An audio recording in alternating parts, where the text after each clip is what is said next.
Жетінші сыныптың әдебиетін оқып бастадыңдар ма? Оқыдық апай. Жақсы. Жетінші сыныптың әдебиетінде біз алдыңғы видео сабақта ежелгі дәуір әдебиетіне қатысты айттық. Қыз жібекті айттық, халық ауыз әдебиетінен, иә. Орхон Енисей ескерткіштерін айттық. Одан кейін бері қарай келдік, жыраулар поэзиясына тоқталдық. Зар заман, яғни 19 ғасырдағы әдебиет, Сүйінбай, Жамбылмен аяқтадық. Ендігі үшінші бөлімі жетінші сыныптың әдебиетінің, бұл 20 ғасыр әдебиетінің туындыларымен басталады. 20 ғасыр әдебиеті өздерің білетіндей, бұл қазақ әдебиетінің алтын ғасыры деп аталады. Бұл кезең әдебиеті өзі 20 ғасырдың басында басталған сәтте-ақ біздің алаш ордашылардың үлкен легінің келуімен, солардың бір керемет туындыларды дүниеге әкелуімен сондай алтын ғасыр болып басталды. Осы кезеңде қазақтың бес арысы мен үш бәйтерегі әдебиет үшін қызмет етті. Олардан да бөлек қаншама тұлғалар бар, бірақ бізде әдебиетте осы 8 тұлға ерекше бөліп қарастырылады. Олар үш бәйтерек және бес арыс. Қазір біреу қосылып жатыр ма? Қабылдай салайын.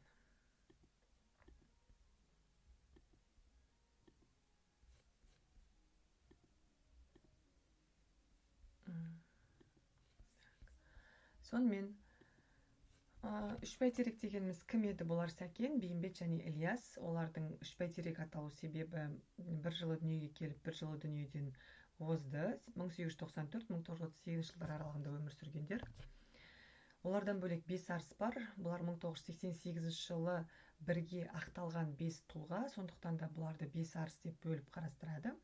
Олар Ахмет Байтұрсынұлы, Міржақып Дулатұлы, Мағжан Жұмабаев, Шәкәрім Құдайбердіұлы және Жүсіпбек Аймауытовтар еді. Енді осы бес арыстың ішіндегі біз бүгін Мағжан Жұмабаевтың шығармашылығымен танысып, талдап бастаймыз. Мағжан Жұмабаев ақын, ағартушы, педагог, қоғам қайраткері, аудармашы. Ең алғашқы сауатын ауыл молдасынан ашады, кейіннен үлкен қалаларда білімін ары қарай жалғастырады. 1912 жылы Шолпан деген ең алғашқы өлеңдер жинағы жарық көрді. Мағжан Жұмабаевтың алғашқы өлеңдер жинағы, немесе Мағжан Жұмабаевтың өлеңдер жинағы деген сұрақ тестте бар.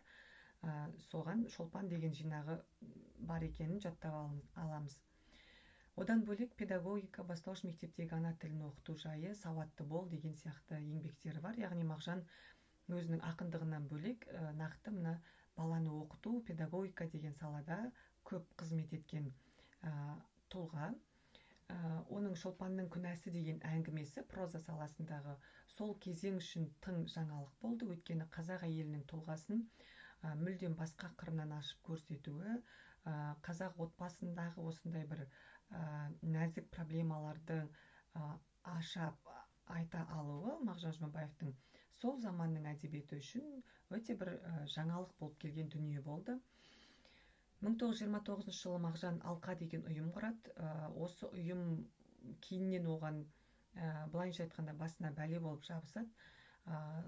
Сол ұйымның аясында олар үкіметке қарсы қызмет қылды деген айып тағылып, немесе оның шығармаларынан әртүрлі ұлтшылдық деген белгілер табылып, нәтижесінде 10 жыл көлемінде ол айдауда болады. Кейін Максим Горький мен оның әйелінің көмегімен 1936 жылы босап шығады, бірақ 38 жылы қайта ұсталып атылады, репрессия құрбаны болады. 7-ші сыныптың әдебиетінде берілген шығармасы Батыр Баян. Сендер Батыр Баян поэмасын білесіңдер деп ойлаймын. Қазір сондықтан қысқаша есімізге түсіріп, бір талдап өтейік Батыр Баянды. Кейіпкерлері кімдер еді бұл поэманың? Батыр Баян, Ноян және Қалмақтың қызы, Абылай хан бар. Оқиға қай жерде өтіп жатты?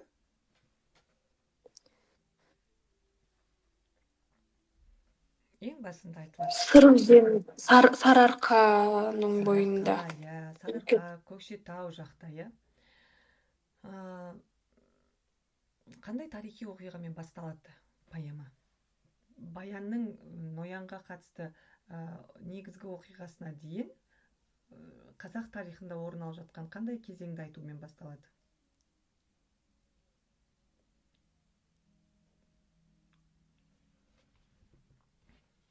Еске түсіреміз. Абылай ханның жоңғар әскерлеріне қарсы күреске шықпақ болып, қазақтың бүкіл батырларын жинап жатқан кезеңі суреттеледі. Бұл жиынға бірнеше батырлар келді, бірақ бір батыр кешігіп жатыр, ол Баян. Абылай хан оны тағатсыздана күтуде, және оны не үшін кешігіп жатыр дегеннен кейін барып оны кешігу себебі айтылатын еді. Енді батыр Баян не үшін кешігіп жатыр Абылай ханның шақыртуына? Кім айтады? Кешігу себебі, апай? Мен айтсам бола ма? Айта ғой. Оның кешігу себебі Батыр Баян өзінің бір жорықтарында қалмақ қызын өзімен бірге алып келеді. Бірақ та ол қалмақ қызын өзі қатты жақсы көріп қалады, бірақ та оның жасы өте кішкентай болады. Және ол қалмақ қызы да Батыр Баянды аға деп сыйлайды. Кейіннен Батыр Баянның 15-16 жастағы Ноян деген інісі болады. Ол да қалмақ қызын жақсы көріп қалып, қалмақ қызы екеуі кездескен кезде ол Ноянға мен саған үйленемін, бірақ та маған анамның айтқан бір сөзі бар еді. Үйленер алдында кімге тұрмысқа шықсаң да маған келіп өзіңнің рұқсатыңды ал деген секілді айтады. Соған байланысты Ноян екеуі бірге ат ерттеп қашып кетеді. Бұны білген Батыр Баян екеуіне қатты ашуланып, ызаланып, екеуін кетіп бара жатқан жолдарынан арттарынан қуып барып, екеуін бірдей садақпен атып өлтіреді. Кейіннен бұл ісіне қатты өкінеді. Жақсы, оның кешіккен себебі осы еді. Енді Саян, саған сұрақ. Батыр Баянның інісі мен жаңа қалмақ қызын атып өлтіруінің себебі неде? Туған інісін не үшін өлімге қиды деп ойлайсың? Ноян жаңағы не істейді ғой, Батыр Баян жаңағы қызын алып қашып бірге қашып бара жатады ғой. Енді ол бұл жерде намыс қой, бірінші.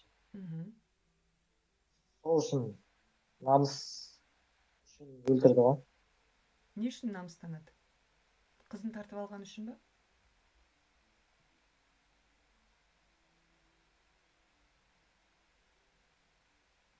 Не үшін намыстанады Баян? Інісін атып өлтіретіндей оны. Жай ғана енді мен көздеген қызды алып кетті деп намыстанбаған болар. Инабат оқыдың? Апай, мен айтып көрсем бола ма? Айта ғой. Батыр Баянның поэмада айтылады ғой, өлтіргеннен кейін ойланды өзі, өкінді дегенде. Сол кезде мен бауырымды қызы қызғанғаннан емес, ол қалмақ қызымен бөтен елге қашып бара жатқанын мына барлық алашқа ешкім білмей тұрғанда өлтіріп тастадым деген себебі. Яғни біздің даңқымызды шашады дегендей, атағымызды. Бұнда ердің намысынан бұрын елдің намысы болып тұр, иә? Бірінші орында. Оның туған інісін атуға барған себебі, иә, Инабат дұрыс айттың, ол өзге елге кетіп бара жатыр. Бөтен елдің қызымен, ол бөтен ел болғанда да жау ел ғой, қалмақ қой. Сол кезеңде әлі қазақпен жауласып жатқан, соғысып жатқан. Кеше ғана енді сондай жау болып, ол жақтан қаншама соғысты бастан кешіп алып келген олжа ғой, олжа болып келген қызды енді соған ғашық болып, махаббатының жолында өзінің отанын сатып кетіп бара жатыр, былайша айтқанда Ноян. Сол қыздың соңынан еріп бара жатыр. Ол қыздың да бас бостандығы, ал ол Ноян қалмақ еліне барғаннан кейін оның қызды алып қазақ жеріне қайтып келуі екі талай дүние. Сонда Баянның ашуланғаны, оның намыстанғаны інісінің сол бір қыз үшін елін, отанын сатып кетіп бара жатқандығына намыстанды. Сонда бұндағы көтеріліп тұрған мәселе ел намысы, отанды сатпау деген дүние. Яғни махаббатқа алданып, өзіңнің жеріңді ұмытып кетпеу деген дүние ғой негізі айтылып тұрғаны. Шығарманың басталуы, байланысуы деп композициясын талдап көрейікші. Өзі шығарма немен басталатын еді? Жаңа айтып өттік. Абылай ханның Мгм. тауы. Иә. Абылай ханның қол жинауымен басталды, иә. Жоңғарларға қарсы қол жинауымен. Байланысу неден болды? Қалай, қай жері? Баянның қалмақ қызын тұтқынға алуы. Жақсы. Иә, Абылай хан қол жинап жатты, Баянды күтіп отырды. Енді байланыстырған оқиға сол Баянның қалмақтан олжа қызы алып келуі. Жақсы. Шиеленіскен тұсы қайсысы болды? Батыр Баянның Ноянның қалмақ қызына ғашық болуы. Ноянның Иә. ғашық болуы және сол қызбен бірге елден қашып кетіп қалуы. Шиеленіскен тұсы шарықтау шегі. Иә. Батыр Баянның Екеуін өлтіруі Батыр Баянның шешім. Баянның қаза табуы. Баянның қаза табуы. Баянның өлуі. Иә. Дәл осы жаңа Абылай хан қол жинап жатқан соғысқа Баян кешігіп келеді. Келген кезде бірақ оның ішіндегі өзегін өртеп бара жатқан өкініші, інісін өлтіргендегі оның сондай сұрапыл сезімдері суреттеліп келіп, ақыр соңында соғысқа аттанады. Соғыста қазақтың қолы жеңіліске ұшырап, кері шегінуге мәжбүр болады. Сол кезде кері шегінер алдында Баян ары қарай өзі де негізі өмір сүргісі келмей тұрғаны бар, жаңа інісін өлтіргеннен кейінгі ішкі сезімдері бар. Сонымен Абылай ханға басқа әскеріңді алып кері шегіне бер, біз екі ортада қарсы шығады. жолдарыңды бөгей тұрамыз деп бір 100 шақты ма әскерін алып қалады да, сонымен мыңдаған жоңғармен соғысып, сол жерде ерлікпен қаза табады. Осылайша Баянның оқиғасы аяқталады, иә. Батыр Баян деп аталуы да осыдан шығарманың.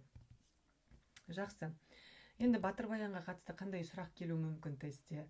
Батыр Баянның кейіпкерлеріне байланысты және жаңағы Ноянды ату себебіне байланысты сұрақ болуы мүмкін, және осы композициялық құрылымына байланысты сұрақ келуі мүмкін. Немесе поэмадан қандай да бір үзінді келуі мүмкін. Үзінділерге енді жауап бере алу үшін міндетті түрде оқу керек деген сөз. Ары қарай келесі шығармалар Мұхтар Әуезов Көксерек, Қасым Қайсенов Жау тылындағы бала әңгімелері, иә. Мұхтар Әуезов туралы енді біз білеміз.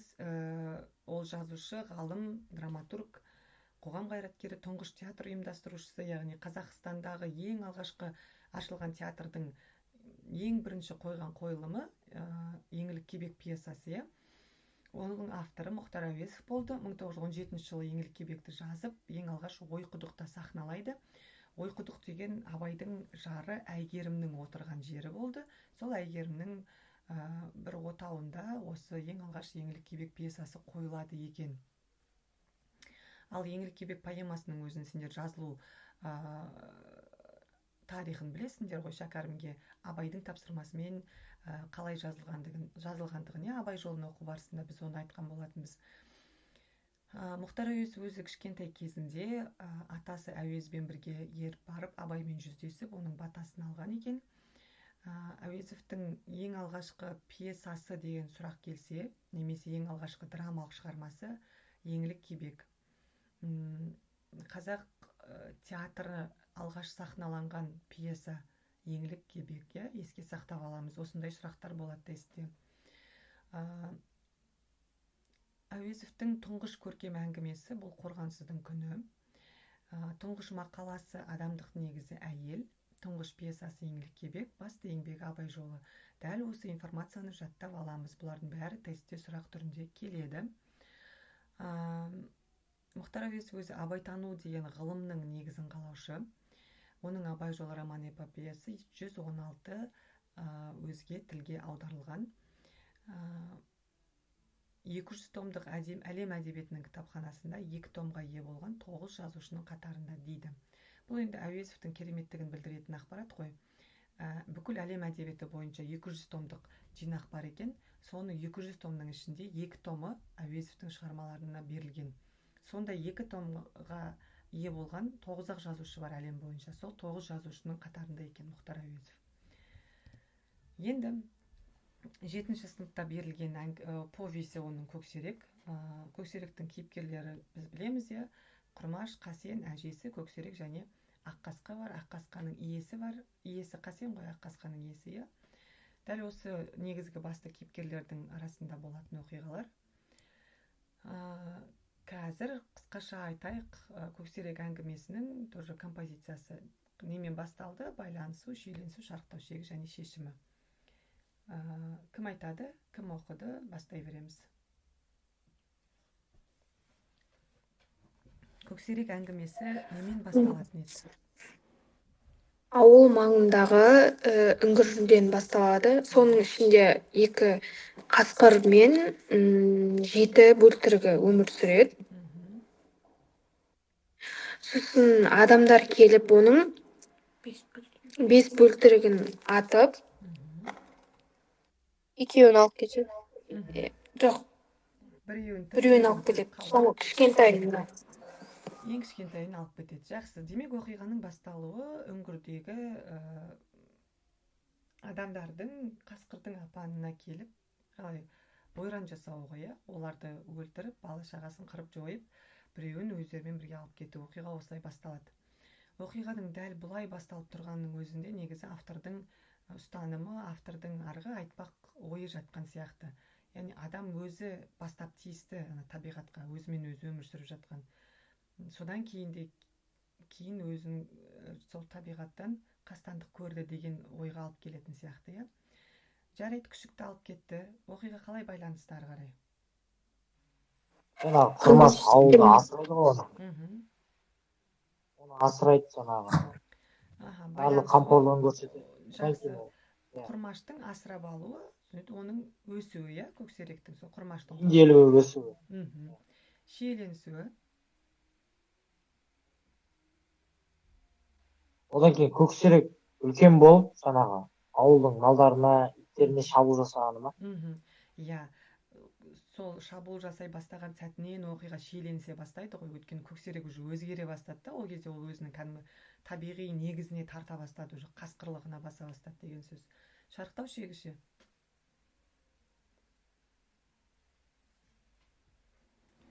Одан кейін көксеректің ауылға шабуыл жасауы ауыл малдарына зиян келтіреді, адамдарға қауіп төндіреді.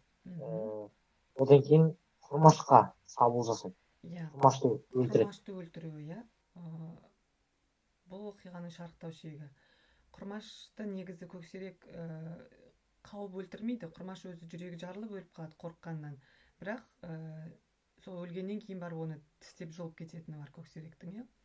Ал шешімі? Көксеректің қаза табуы, өлуі. Көксеректің өлімі.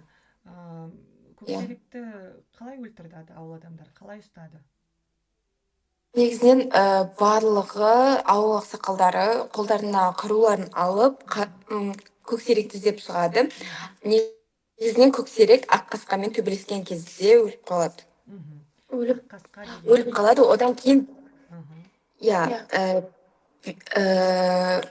бір шал, бұдан басалды апаятын қалдым, пышақты өкпесіне салып жібереді көксерек. Көксеректің жалпы ауылға қатты шабуылының күшейіп, адамдарға өшігіп кетуінің себебі неде болды? Ол негізі адамдарға ондай қатты өші емес еді ғой. Қасқырды қанша бақсан да тауға қарап өзінің шыққан жеріне қарай, ол еркіндіктің жануары ғой. Жақсы, ол дұрыс. Қасқырды қанша асырасаң да орманға қарап ұлиды, иә. Бірақ енді көксерек бәрібір адамның қолында өскен еді ғой. Ол адамға шабуылдамайтын еді негізі. Анау мынау ұсақ түйек малдар тартып кеткенімен. Апай, көксерек жараланады ғой. Ол негізінен басында ауыл маңында жүрген кезде ауылдан бір түйенің шыққанын көреді. Сол түйеге дәметіп отқан кезінде түйенің үстіндегі адам қолына ұзын затты алып, мылтықты алып атты дейді. Сол кезде көксеректің санына тиген болатын. Сол кезде өстес қалды ма? Бұл бір себеп, жақсы. Одан кейін көксерек шабуыл жасады. Ауылдағы жалғыз жүрмеді ғой. Кім болды оның жанында? жалғыз жүрді. Себеп шығармада айтылады, көксерек өзге қасқырлардан бөлек жүрген деп. Онда оқулықта берілмеді ма ол сөзімді де. Көксеректің жанында ақ қасқыр деген болатын еді ғой. Оның қаншығы деп айтады ғой. Ақ қасқыр деген.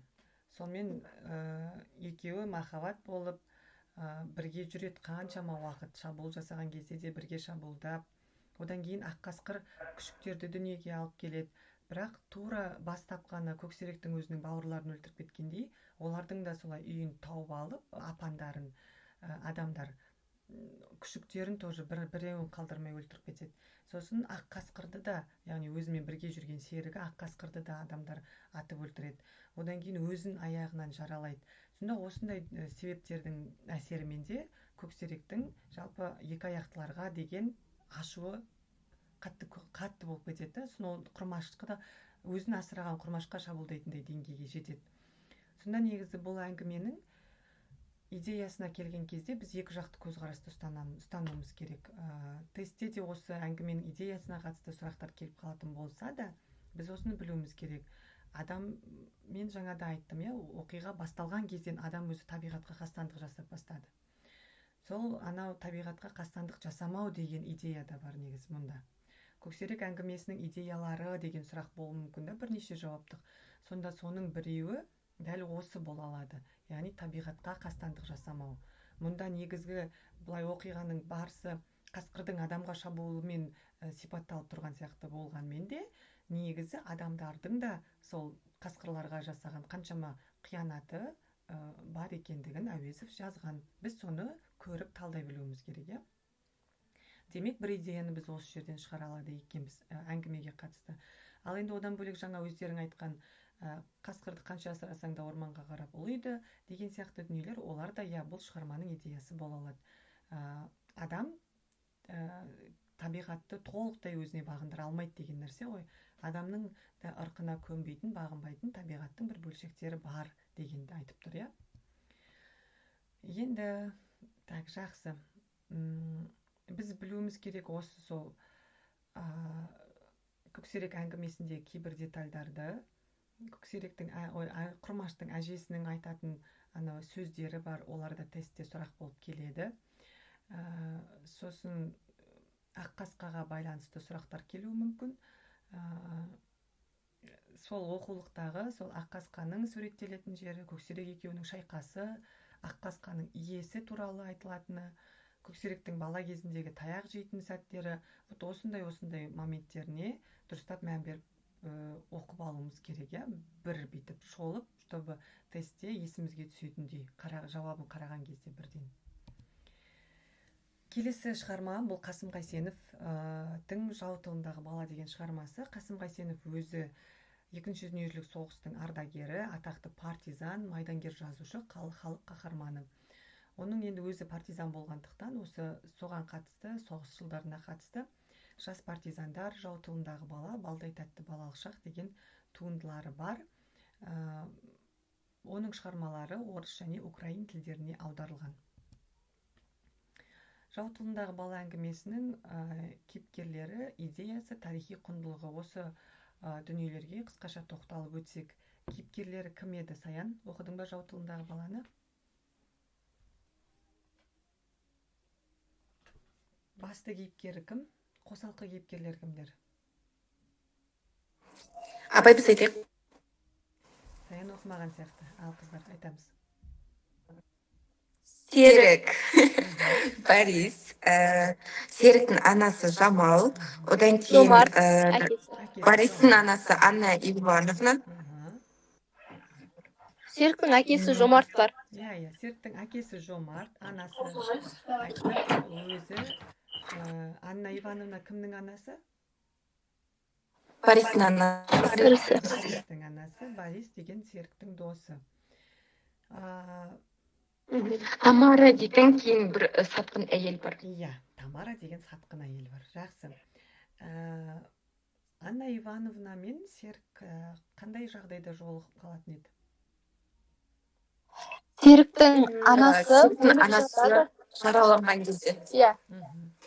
жараланады. Сол кезде Анна оның сол жерде анасын құшақтап жылап отырғанын көрген кезде оған жанына барады, және жанына барған соң оның анасының қолын ұстап тамырын тексеріп, оның тірі ме өлі ме сонысын анықтап, оның өліп қалғаннан кейін Серікке ауыр болғанымен сенің анаң өлді, енді бізге қазір қашу керек деп, оны өзімен бірге алып кетеді. Дәл осы эпизодтан ақ соғыс жылдарының қандай ауыр болғандығын көруге болады, иә. Көз алдында анасын атып өлтірді. Оған бала еш нәрсе істей алмайды, шарасыз. Енді ол өзінің жанын аман алып қалу үшін қашуға мәжбүр.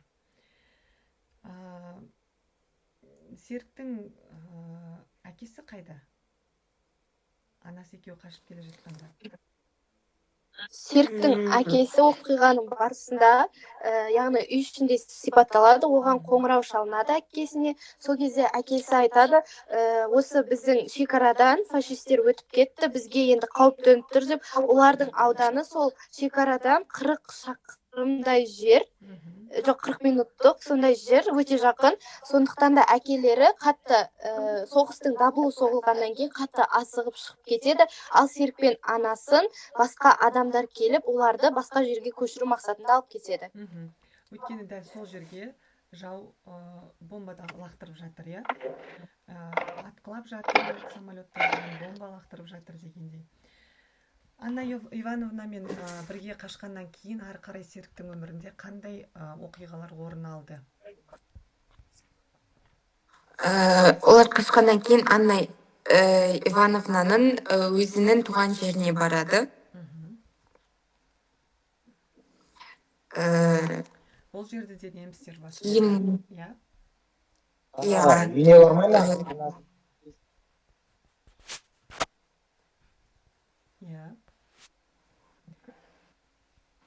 Одан кейін кітапта апай жалпы Борис пен Серіктің жауынгерлік тапсырма орындап кеткендігі туралы, және де бір фашистерді өлтіргендігі туралы айтылып, ең соңында Белое озерода тұратын балаларды алып кетуге бара жатқандығымен аяқталады. Негізі Серік өзі барлаушы болады, ол барлаушы болып, сол фашистерді, яғни өздері милиция деп айтады, сол жауларға өздерінің бар шындықтарын айтып беріп отырған адамдарды өздері намыстанып, сол біздің қандай екенімізді көрсін, ары қарай дәрежеміз өссін деген мақсатта оларды ары қарай құрыққа түсіреді. Жақсы. Барлаушы болады. Барлаушы дегенді қалай түсінесіңдер? Кім ол барлаушы деген? Қызметі қандай? Жау жақта болып жатқан оқиғаларды өзінің еліне айту, көріп келу, не болып жатқанын білу. Барлап келу, иә. Өзін білдіртпей, өзін ұстатпай, бірақ сол жау жақтағы оқиғаларды, болып жатқан әрекеттерді барлап келу. Ол қиын жұмыс, былай қарап тұрсаң. Дұрысталып қалмау дегеннің өзі қиын ғой. Бала болса да, бірақ сондай тапсырманы сәтті орындап жүреді. Жаңа Тамара деген сатқын кейіпкер қай тұста шығатын еді? Не үшін ол сатқын болып шықты? Бұрын оқыған бойынша Анна екі баланы ертіп ауылына барған кезде ол қашып келді деген мақсатта Тамара сатқындық жасайды, комендантқа ұстап бергісі келеді. Бірақ ол кезде Анна Ивановнаны ұстамайды. Ол тығылып қалады. Анна Ивановнаның да бұл тұстағы ерлігін айту керек. Ол Серікті өзінің баласы қылып алып жүреді. Оларды тергеу болады қаншама, сол кезде бұл өзіңнің балаң ба деп сұрайды. Өзімнің балам деп қанша жерден өзінің өміріне қауіп төніп тұрса да, Серікті далаға тастамай алып жүреді жанына. Осы тұстан да сол кездегі аналардың да батырлығын көруге болады. Тамара деген әйел ауылына немістер келген кезде солармен бірге, солардың жағына шығып кетеді, сатқындық жасап өз елін сатып кетеді. Бұнда сатқындықтың да көрінісі болады дәл сол тұста. Кейін Серік бірақ Серега болып кетеді, енді орыстармен жүргеннен кейін. Әкесімен біраз уақыт өткеннен кейін қайта табысады. Кейін сол Серік Мергенбаев деген кәдімгі үлкен тұлға болып қалыптасады. Толық нұсқасында бұл шығарманың сол Серіктің Серега болып, кейін Серік Мергенбаев деңгейіне дейін қалай өскендігі айтылады екен. жалпы шығарманың мазмұны осы. Оқымасаңдар оқып аласыңдар міндетті түрде. Ары қарай кеттік. Сансызбай Сарғасқаевтың Тәмпіш қара повесі. Сансызбай Сарғасқаев деген кім? Бұл жазушы, Жамбыл облысында дүниеге келген. Ең алғашқы туындысы Октябрь балалары деп аталады. Кейіпкерлері балалар, яғни балаларға арнап жазады көбінесе. Тақырыбы шығармаларының достық, адалдық және татулық. Оның 1953 жылы Достық деген жинағы жарық көреді. Одан бөлек бір көшенің бойында балалар деген жинақтары да бар екен. Біз оқыған Тәмпіш қарадан басқа Жұмбақ қыз, Біз төртеуміз, Алға командир, тағы да басқа әңгімелер мен повестері бар. Яғни байқап отырсаңдар, барлық шығармаларының тақырыптары балалар әдебиетіне қатысты сияқты, яғни балаларға бағытталып жазған шығармалар екен. Тәмпіш қара повесін оқыдыңдар ма, қыздар? Үлгердіңдер ма? Оқыдық апай. Жақсы. Оқысақ, бір шолу ғана жасап өтейік Тәмпіш қараға. 20 ғасырдың 30 жылдарындағы ауылдың өмірі суреттеледі. Повесть жалпы 9 бөлімнен тұрады. Оның бөлімдері танысу, тілеп алған азап, әзілі ме шыны ма, өкініш, теке қарт, не болды бізге, бұдан кейінгі күндерде ойламаған жерден және 3 күн қалғанда деп аталады екен. Бұл енді Тәмпіш қара әңгімесінің негізгі ойы жас жеткіншектерді, балаларды адамгершілікке, шыншылдыққа, қайырымдылыққа тәрбиелеу. Басталуы мектептегі асық ойыны төбелестен басталады. Байланысуы көл жағасындағы оқиға, Шаншатаймен алғашқы таныстық. Шиеленісуі мектеп оқушыларының қырман даласына көмекке баруы, түрлі ойын сауық ұйымдастырулары, Шаншатайдың ауыл балалардың газетке деген қызығушылықтарын оятуы, шарықтау шегі Ертайдың бейсекүлмен қақтығысы, Шаншатайдың ақылы, ең әдемі сурет салуға деген талпыныс. Шығарманың шешімі суреттің газетке жариялануы, бейсекүлмен достық, нағыз пионер. Қысқаша айтқанда осы шығарманың мазмұны Шаншатай деген, яғни сол кездегі өлшеммен деп алайықшы, өте үлгілі, тәртіпті, сондай нағыз пионер бала. Оның сол Ертайдың өміріне, Ертайдың көзқарастарына әсері қалай әсер ете алды, Ертайдың өнерін шыңдауына оның қандай көмегі тиді, және бейсекүлмен араларындағы қарым-қатынастың түзеліп, достық деңгейіндегі қатынасқа дейін жетуіне Шаншатайдың қандай әсері болды, сол туралы жазылған шығарма. Яғни жалпы кеңес үкіметінің тұсындағы ауыл балаларының өмірі деп айтсақ болады қысқаша. Тәмпіш қара деп отырғанымыз Шаншатай. Мынау енді басты оқиғалары. Әңгімені оқыған болсаңдар, бұл сендерге таныс деп ойлаймын. Кейіпкерлері, негізгі кейіпкерлері міне осы балалар. Жалпы осымен Тәмпіш қараны аяқтасақ та болады. Ең бастысы оқып аламыз. Бір оқып дәптерге жазып қойсақ, ол туралы сұрақтар келсе, жауап бере алатындай деңгейде боласыңдар деп ойлаймын. Енді бүгінгі өтілген тақырыптар бойынша әдебиетте қандай теориялық ұғымдар берілді? Көркем бейне бұл образ, яғни біз білетін көркем шығармадағы бейне, кейіпкерлер. Образдың өзінің 5 түрі болады. Бұны біз бұған дейін де айтқанбыз, қайтадан еске түсіреміз. Олар фантастикалық, трагедиялық, қаһармандық, юморлық және сатиралық образдар. Фантастикалық образ дегеніміз бұл қиялдан туған қаһарман, өмірде болмаған. Трагедиялық образ бұл өмірі қайғылы оқиғаларға толы, немесе өмірінің соңы қайғылы оқиғамен аяқталатын образдар, кейіпкерлер. Қаһармандық образ деген бұлар, яғни геройлық образ былайынша айтқанда, батырлық образдар. Юморлық бұл күлкіге құрылған образ, ал сатиралық деген, біз сатира деген терминді алдыңғы сабақта өткен, бізде белгілі бір өмірдегі келеңсіз құбылыстарды әшкерелеп, сықақ етіп, мысқылмен түйрейтін образдар. Дәл осындай 5 түрлі образ бар екен. Одан бөлек прототип деген дүние бар. Прототип бұл шығармадағы кейіпкердің шынайы өмірдегі прототипі, яғни шынайы өмірдегі тұлғасы. Яғни прототип бұл шығарманы жазып отырған авторға әдеби кейіпкер жасауда үлгі ретінде қызмет атқарады. Мысалы, кімді айтсақ болады? Мұхтар әуезовтің қараш-қараш оқиғасындағы, Бақтығұл мен Тектіғұл, сондағы Бақтығұлдың өмірдегі прототипі Тұрар Рысқұловтың әкесі Рысқұл Жылқайдаров еді. Сонда яғни өмірдегі кейіпкерлердің өмірдегі болған образдарын прототип деп айтады екенбіз. Бұндай прототиптер көп әдеби шығармаларда бар негізінде. Келесі теория бұл эпитет. Эпитет дегеннің не екенін біз білеміз, алдыңғы сабақтарда айттық, қайталау ретінде өздеріңе бір түртіп қоюға болады. Енді осы бүгін талдаған шығармалар бойынша бір 10 сұрақтан тұратын тестті шешіп көрейік. Бірінші сұрақ, 3 сұрақтан жауап берейік, я? Нешеуміз біз, 4-еуміз ба? 2 сұрақтан жауап берейік. Саян бастай ғой. Төмендегі еңбектердің қайсысы Мағжан Жұмабаевтың шығармасына жатпайды?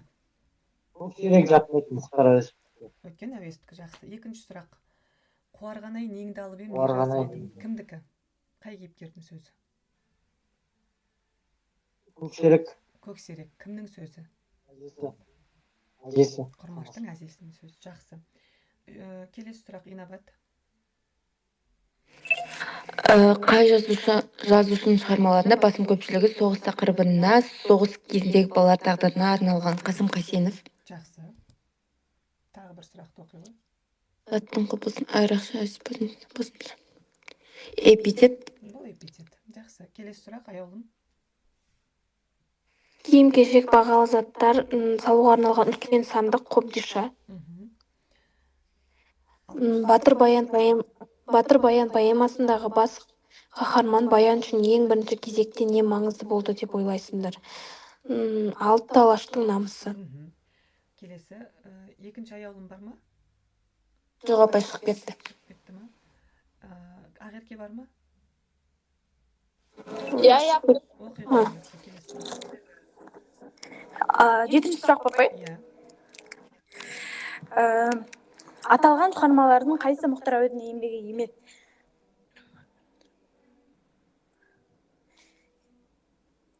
Еңлік кебек. Әуезовтікі ғой ол. Қайсысы әуезовтікі емес деп сұрап тұр. Бұны білмейтін шығарсыңдар. Қыр суреттері. Жоқ, ол да әуезовтікі. Бұның жауабы Жолсыз жаза. Жолсыз жаза. Шәкәрімдікі, иә? 8-ші сұрақты оқы Ақерке.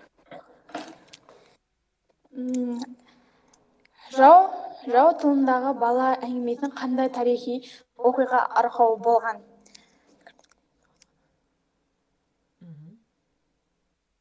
Қазақ қалмақ соғысы. Жау тылындағы балада қалмақпен соғыс емес қой айтылған. Жоқ, кадр апай.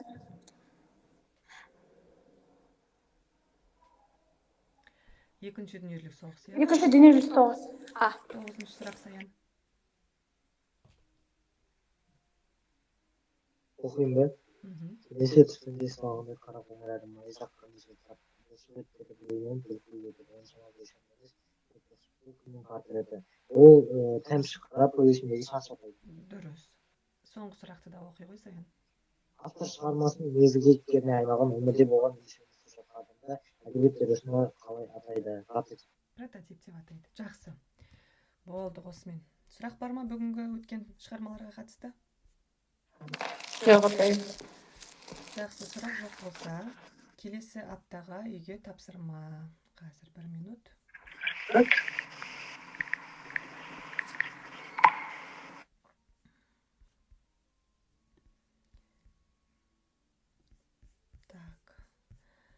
Ұрпақ тәрбиесі деген бөлімі 7-ші сыныптың әдебиетінің соңғы бөлімі. Мұхтар Шаханов «Нарын құм зауалы» поэмасы, Темірхан Медетбек «Тәуелсізбін» өлеңі, Төлен Әбдік «Қонақтар әңгімесі», Пушкиннің «Ескерткіш» өлеңі. Осы 4 шығарма, қысқа шығармалар оқып келеміз. Келгеннен кейін бүгінгідей бірге отырып талқылаймыз. Жақсы ма?